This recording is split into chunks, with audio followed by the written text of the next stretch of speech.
Before I start, please join me tonight. I'll be hosting the My Fund the Futures Asia session from 8 to 10, so be there. We cover 5 assets: gold, silver, oil, S&P, and NASDAQ futures. The last few nights, the index futures have been really wild, so be there. We also give away 10 accounts that My Fund the Futures gives me. I pick out numbers randomly to our audience, and it's a great 2 hours, so hopefully you'll be there. Also, if anybody would like to reach out to me, anybody new, my cell phone number is 914-500-7484. And if you'd like a 5-day free trial, just please text me your full name and email, and I'll send it out to you, and it starts every Monday. All right. So today we saw a lot of volatility. Big day today. The indexes were down about 0.75%. The Russell was the worst, again, with the 10-year bond being around the 468 level. Higher rates. Russell really got cabooshed here, down about 1%, down 3 on the IWMs. We saw Broadcom really taking it on the chin today, down 2.5. Now, tomorrow after the bell, we have NVIDIA. That should be fun. Right? We saw the likes of SanDisk rallying 100 off the low. Micron rallied from the 652, say 653, all the way up to the 725, rallied roughly 73 points off the low. We saw AMD, wild. I was shorting AMD today around 427, 428. The high was 428.75, I believe. Drops all the way down to 92.5, and then rallies all the way back up to 423. So again, how to trade today is about understanding how to trade volatility and understanding the market conditions. So today we saw once the 15-minute time frames reversed to buy on the underlying ETF, the spiders and Qs, the diamonds and the IWMs, I knew that there was an 85% chance that the lows were in for the day.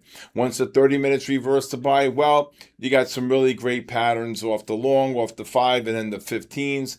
And then obviously there was some news that came out about Iran that wasn't too positive. The market didn't like that. Oil pushed up, and the S&P is pretty much, sold off here. We closed around the 73. We are setting up some oversold conditions. I think we're probably 1 to 4 days away from getting that oversold condition on the daily, and I'll show you that pattern. But today, we saw the likes of Intel, Microsoft, the QQQs. The pattern really set up around the 150 time period, where the 5-minute time frames got the pullback, and then 3 o'clock was a really big pullback on the 15-minute time frame. So how do you trade volatility? And how do you trade with this much volatility in the markets? Well, first of all, when we got the big push up today, the MACDs did not confirm on the 60-minute time frames. The 60-minute time frames were key today. And let me just show you that here. So first of all, if you look here, you can see AMD earlier, right? This is the 60-minute time frames here. You can see how everything pushed up here today. And these MACDs could not confirm on the 60-minute time frame. This is why I was shorting AMD. You can also see, if you look at the spiders, the 60-minute time frames did not confirm here. You can see here on the highs, the 60-minute MACDs couldn't confirm. You look at Micron as well. Earlier in the morning, Micron hit the high here of 701. Then you can see the drop all the way down to the 652. Even here, when Micron pushed up to the highs of 725, the MACDs could not confirm the high, and that's why the 60-minute time frames were key here. If you look at the IWMs, the same thing. The Russell, again, you pushed up here on the opening into the negative MACD, 273.80. You can see the drop of $3. And then when you got the big push up here again, 275, well, we never look back. Again, when you get these MACDs negative on the 60-minute time frame, I knew that there was a ceiling in place. If you look at the S&P futures, same thing. Okay, here's the push up today at the high 74.15. Look at the negative MACDs on the 60-minute time frame. They're not. It was a ceiling. I knew that the market was going to get absolutely kabooshed. You're overbought into the negative MACD. That's sell divergence number one. Then you got the push up on the price up into making a new high, and the MACD is non-confirming. So that's a really big. Here you can see the Nasdaq pushing up here. But again, if you look here on the NASDAQ, you can see the MACD positive, but the Qs, that's why you look at the underlying ETFs. Okay, you can see the Qs making a new high here. This is the opening right here, 705. Boom, drops all the way down $10. $10 right there. You can see here, all right? And then here's when it made the new high. The MACDs could not confirm on the 60-minute time frame. So what absolute Picasso of a short. I said I would short the world. It was an unbelievable move. The highs, 29,000, I believe it was 29,100. And what really prompted that move upward was the chip stocks. Like I said, SanDisk rallied 100, Micron 70, AMD rallied about 27 off the low, 25, almost 28 off the low. So again, we saw all that action off the chips because someone put out a report that said that there's still 50% more upside in the chip names like SanDisk and Micron, and boy, did they come for them. And then they sold off at the end of the day. All right. Also, if you see here, you can see how Intel did the exact same pattern. Oops, sorry.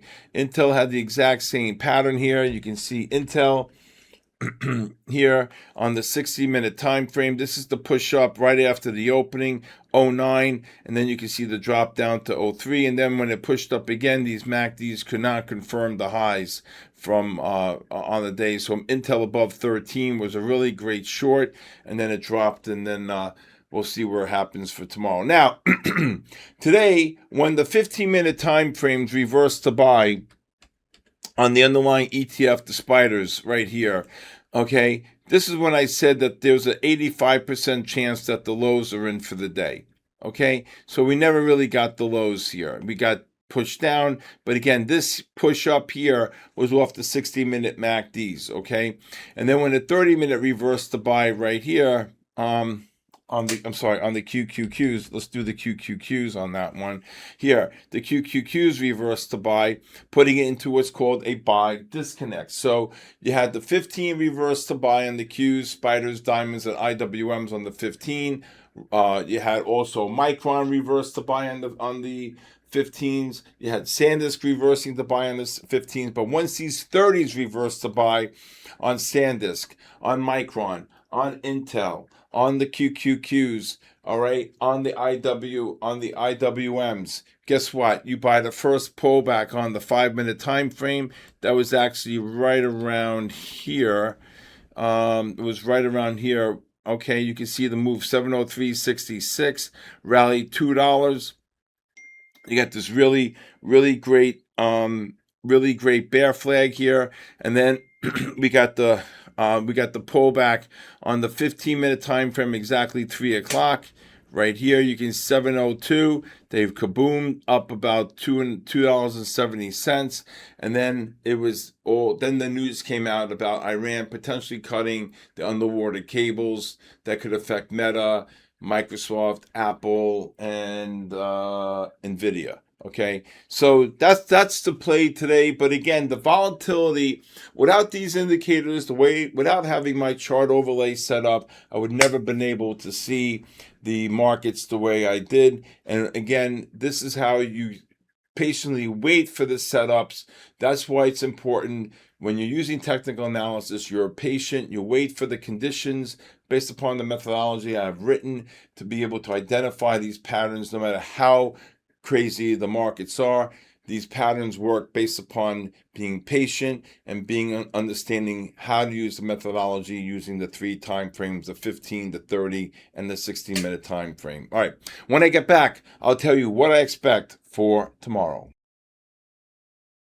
So for tomorrow, I think it's going to be rather quiet. Okay, it's not an FOMC day, but it's an NVIDIA day. NVIDIA's earnings going to be out after the bell. I do think we're going to get one more big push up here. The 30-minute time frames are showing some buy divergences here. But again, even if we're in that range, I'm not, all the trades need to be short-lived, because who knows with NVIDIA. Now, Poly Markets has, I think, a 54% probability that NVIDIA is going to 240.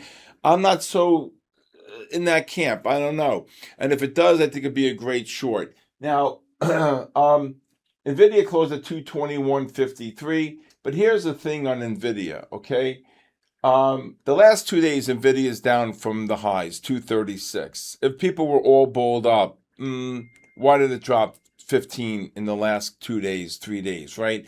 So that gives me a kind of, If NVIDIA comes out and misses, I don't think they are, but if it does, you can see the S&P is easily down 100 points on Thursday morning, and even follow through and maybe even get a deeper pullback to the low, or above, right above the 70.50, 71.50, 70.80 level.